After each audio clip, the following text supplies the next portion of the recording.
মহান আল্লাহ তাআলা জিকিরে হৃদয় প্রশান্ত হয়। জিকির আরবি শব্দ, এর অর্থ স্মরণ করা বা উল্লেখ করা। মহান আল্লাহ তাআলার গুণবাচক নামে জিকির করার তাগিদ দেয়া হয়েছে কোরআন ও হাদিসে।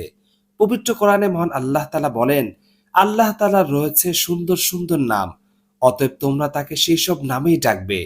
হযরত আবু হুরায়রা রাদিয়াল্লাহু তাআলা আনহু থেকে বর্ণিত হাদিসে আছে, তিনি বলেন, মহান আল্লাহ তাআলার 99টি নাম আছে, এক কম 100 নাম।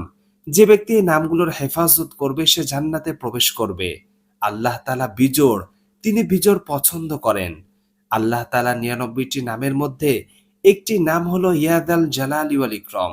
এটি ইসমে আজম বা বড় নাম। জালাল শব্দের অর্থ মর্যাদাবান এবং ইকরাম শব্দের অর্থ সম্মানিত। আল্লাহ তাআলা বড় বা শ্রেষ্ঠত্ব প্রকাশ করতে যেসব নামে ডাকা হয় সেগুলোকে বলে ইসমে আজম। আল্লাহ তাআলার এই নামটি কোরআনে এসেছে 2 বার, সূরা আর রহমানের 27 নম্বর ও 78 নম্বর আয়াতে। ইয়াদাল জালালি ওয়াল ইকরামের অর্থ সমস্ত সৃষ্টি জগতের মালিক, যিনি সৃষ্টিকুল হতে ভয় পাওয়ার হকদার এবং একমাত্র প্রশংসার যোগ্য, মহৎ, বড়, দয়া ও ইহসানের অধিকারী।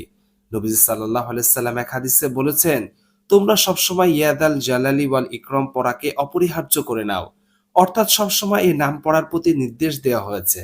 নবীজি সাল্লাল্লাহু আলাইহি সাল্লাম নামাজ আদায়ের পরে বসা অবস্থায় বলতেন, আল্লাহুম্মা আনতাস সালাম ওয়া মিনকাস সালাম তাবারাকতা ইয়া যাল জালালি ওয়াল ইকরাম। অর্থাৎ, হে আল্লাহ, আপনি শান্তি নিরাপত্তা প্রদানকারী, আপনার পক্ষ থেকে শান্তি ও নিরাপত্তা আসে, আপনি বরকতময়, হে মহিমাময় মহানুভব। একবার হযরত আনাস রাদিয়াল্লাহু তাআলা আনহু নবীজি সাল্লাল্লাহু আলাইহি সাল্লামের সঙ্গে বসা ছিলেন। তখন ওইখানে এক লোক এসে নামাজ পড়ে এই দোয়া করল, আল্লাহুম্মা ইন্নী আসআলুকা বিআন্না লাকাল হামদু লা ইলাহা ইল্লা আনতাল মান্নান বাদিউস সামাওয়াতি ওয়াল আরদ ইয়া যাল জালালি ওয়াল ইকরাম ইয়া হাইয়্যু ইয়া কাইয়্যুম।